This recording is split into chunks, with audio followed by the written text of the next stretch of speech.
বলা হয়েছে, যেমন ধরুন আমরা কিন্তু প্রথম থেকেই বলেছি যে বাংলাদেশের সমস্ত পুলিশ বাহিনী গণহত্যার সাথে সম্পৃক্ত ছিল। আমরা কিন্তু সমস্ত পুলিশ বাহিনীর বিচার করতে পারবো।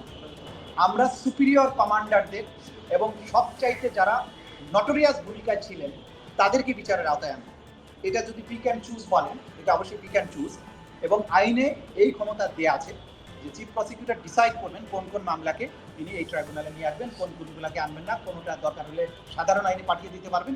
সুতরাং মানবতা বিরোধী অপরাধের বিচার দুনিয়ার ইতিহাসে দেখবেন কোথাও গণহারে হাজার হাজার সৈন্যকে শাস্তি দেওয়া হয়, সেখানে টপ কমান্ডারদের দেওয়া হয় এবং যারা একদম সরাসরি অ্যাট্রোসিটির সাথে ডাইরেক্ট ইনভলভমেন্ট ছিল তাদেরকেই সাজা দেয়। আমাদের আইনে এটা বলা আছে।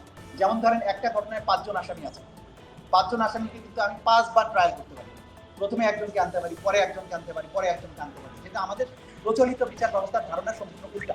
সে কারণে অনেকে মনে করেন যে ওকে বিচার করছে, ও তো আসামি হতে পারে। হ্যাঁ, তার সে যে আসামি হবে না পরবর্তীতে সেটা কিন্তু বলা যাচ্ছে না। কিন্তু এই মুহূর্তে মামলা প্রমাণের জন্য আমরা যদি 5 জনের মধ্যে বাকি 4 জনকে সাক্ষী হিসেবে নিয়ে এসে মামলাটা প্রমাণ করি এবং পরবর্তীতে তাদের বিরুদ্ধে তদন্ত করি, তাহলে কিন্তু কোনো রকমের আইনগত ব্যত্যয় হবে না। সুতরাং আমাদের আইনে এই সুযোগ আছে, এই বিচারের ধারাটাই ভিন্ন। সে কারণে কোনো রকমের পিক অ্যান্ড চুজ বলতে যে অর্থে ব্যবহার করা হয় সেই ধরনের কিছু করা হয়নি। আমরা যা কিছু করেছি অ্যাজ পার ল। আপনার সময় এই যে যতজন ছিলেন সে ভিতরে এক ধরনের গ্রুপিং আমরা দেখতে পেয়েছি। এটা চিফ প্রসিকিউটর হিসেবে আপনারা দায় নেবেন কিনা, মানে আপনার একটা না, আমি কোনো গ্রুপিং নাই। আমি আপনাদের স্পষ্ট করে বলছি, প্রসিকিউশন অফিসে কোনো গ্রুপিং নেই।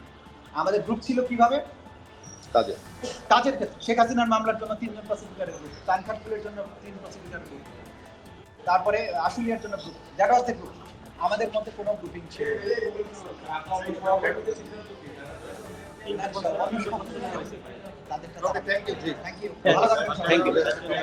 তাজুল ভাই, দায়িত্ব হস্তান্তরের কোনো আনুষ্ঠানিকতা আছে নাকি? সেরকম কিছু নাই।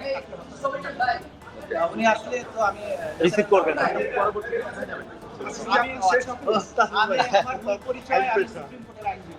সুতরাং আমার জায়গা হচ্ছে আইন পেশা। আমি সুপ্রিম কোর্টের আইনজীবী হিসেবে আমার স্বাভাবিক কর্মজীবনে ফিরে যাব। আমি তো একদিনের জন্য বেকার থাকছি।